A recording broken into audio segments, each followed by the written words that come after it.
Let me show you how to fix your broken makeup with the FIXY kit. We're going to lift the top two sections off and place them aside.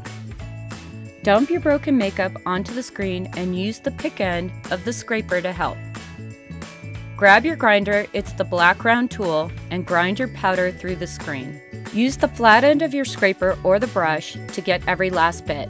Lift off the screen and set it aside. Choose a tin.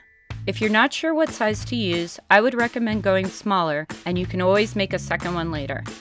Now let's pour the powder into the tin using the brush to help. You can also give it a shake and a tap, but don't lift it. Grab the FIXY binder and give it a spray from 5 inches above. Look on the bottle for the amount to use. You want it damp, not wet.